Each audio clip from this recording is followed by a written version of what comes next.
Hello to everyone. ये very very important चार जो लेंथ है आपको पोलर वैल्यू के अंदर आपको फाइंड करनी होती है। दैट मीन्स पोलर टेंजेंट, सब टेंजेंट, पोलर नॉर्मल एंड अपने पोलर सब नॉर्मल। तो इसके लिए ये डायग्राम आप कभी मत भूलिएगा। देखिए इस ड्रॉ के अंदर इसको क्या कहते हैं, इसको जानते हैं।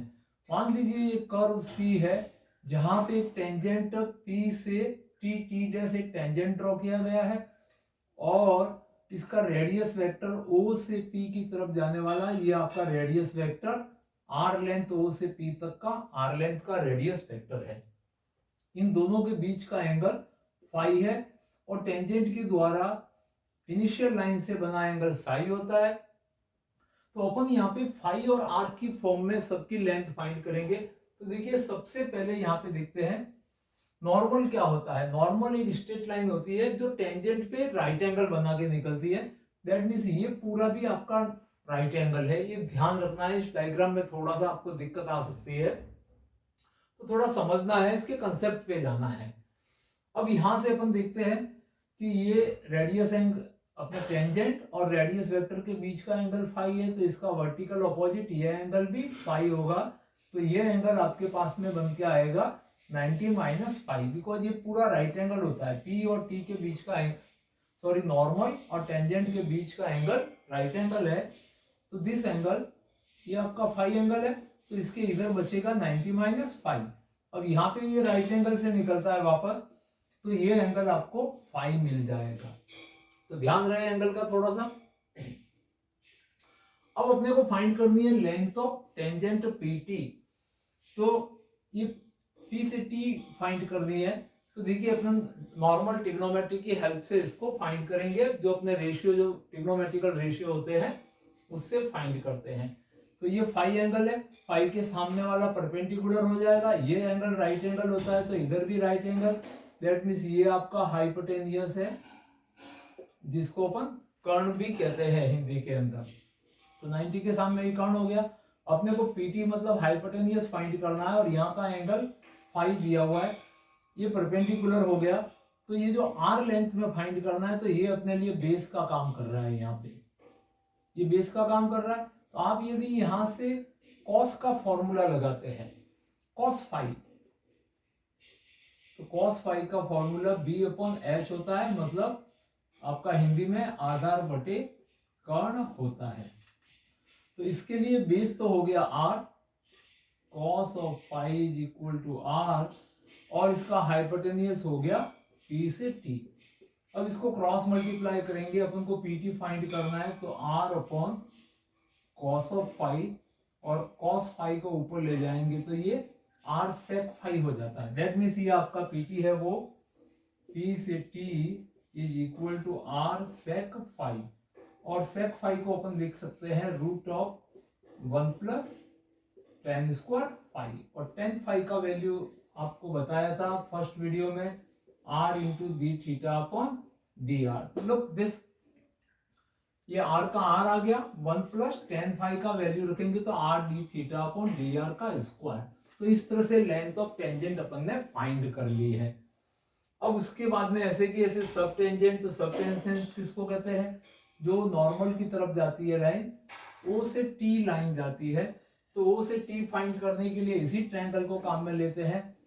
तो फाइव के opposite side O T find करनी है, और आपको ये परपेंडिकुलर हो गया और ये बेस हो गया। क्लियर, ये हाइपोटेनियस है, तो ये P ये आपका परपेंडिकुलर हो गया इस ट्रायंगल के लिए। तो परपेंडिकुलर और बेस में फॉर्मूला टेन थीटा ही लगता है। दैट मीन्स अपन ने इस फाइव एंगल के लिए अगर इस ट्रायंगल में लेते हैं, तो tan of five is equal to perpendicular OT, और अपॉन बेस हो जाता है आपका आर। इसको क्रॉस मल्टीप्लाई करेंगे, then OT is equal to r tan of five, और टेन फाइव का value r into D theta upon D r होता है। तो यहां से ये r square d theta upon D r मिल जाता है। सिर्फ ये भी ट्रिग्नोमेट्री से इसी प्रकार से आप इधर से नॉर्मल के लिए इस फाइव एंगल के लिए आप ट्रिग्नोमेट्रिकल रेशियो लगा के length of normal P N is equal to R square plus D R upon D theta का square, and length of subnormal is dr upon d theta by trigonometry find कर सकते हैं। थोड़ा practice करनी है आपको इस triangle के अंदर रेशियो लगाने की, जो कि क्लास 10th में आप पढ़ के आते हैं। तो ये चारों फॉर्मूले आपको अच्छे से लर्न रखने हैं। इनमें से कोई दो डिस्टेंस आपको एग्जाम में जरूर फाइंड करवाता है, और इसकी जरूरत अपन को और भी जो कंसेप्ट पढ़ेंगे उसमें जरूरत पड़ती रहती है। अब एक और आपको ध्यान रखनी है, यहाँ पे टर्म्स मैंने नहीं लिखा है। अगर इस टेंजेंट की इस ओरिजिन से परपेंडिकुलर डिस्टेंस की बात आती है, देन जो टेंजेंट, देखिए कोई भी स्ट्रेट लाइन होती है, ये मान लो कोई एक लाइन है ax plus B Y plus C is equal to 0 and this point is p, suppose x1 है y1 है। तो यहाँ से इसकी डिस्टेंस जो फाइंड करनी होती है, जिसको अपन d कहते थे, तो इन क्लास 11 किसी पॉइंट से किसी डिस्ट्रेट लाइन की डिस्टेंस के लिए फॉर्मूला, इसको अगर मैं स्मॉल p बोलो तो इस कोऑर्डिनेट को x और y की जगह पे अपन सब्स्टिट्यूट करते थे। तो ये ax1 plus by1 plus c, और इसके डिनोमिनेटर में x कोफिशिएंट का square a square plus b square. इस फॉर्मूले से डिस्टेंस, एक पॉइंट से लाइन की डिस्टेंस को फाइंड किया जाता था। तो इस कंसेप्ट की अपने को जरूरत पड़ेगी कई बार, तो इसको ध्यान में रखना है। जब अपन पैरेलल इक्वेशन फाइंड करेंगे तब इसकी जरूरत पड़ेगी। तो ओरिजिन से अगर, अब यहाँ पे पॉइंट आपका मैं आपको समझा रहा था, मान लीजिए आपका पॉइंट 0 0 है, 0 0 से इसकी लेंथ को स्मॉल p बोला जाए, और इस लाइन का इक्वेशन आपके पास ax plus by plus c equal to 0 हो, then this distance is given by 0 0। यहाँ पे शिफ्ट करेंगे तो मैग्नीट्यूड ऑफ c, और यहाँ पे आ जाता है a square plus b square origin से। तो ओरिजिन से सपोज इसकी डिस्टेंस जो है वो स्मॉल p हो, क्लियर। तो इस p को फाइंड करने के लिए इस फॉर्मूले की आपको जरूरत पड़ेगी जब अपन आगे क्वेश्चन करेंगे, तो ध्यान रहे। और इस स्मॉल p को यहाँ पे ध्यान रहे, ये स्मॉल p जो होता है ये रिप्रेजेंट किया जाता है डिस्टेंस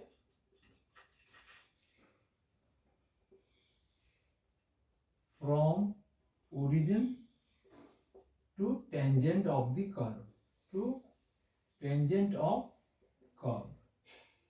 तो ये ध्यान रखना है आपको कि स्मॉल p के लिए, स्मॉल p रिप्रेजेंट करता है distance from origin to tangent, और इसको p बराबर r sin phi से दिया जाता है। ये भी ध्यान रखना है, इसका p is equal to r sin phi, ये ध्यान रखना है। sin phi is equal to small p पर r रहता है।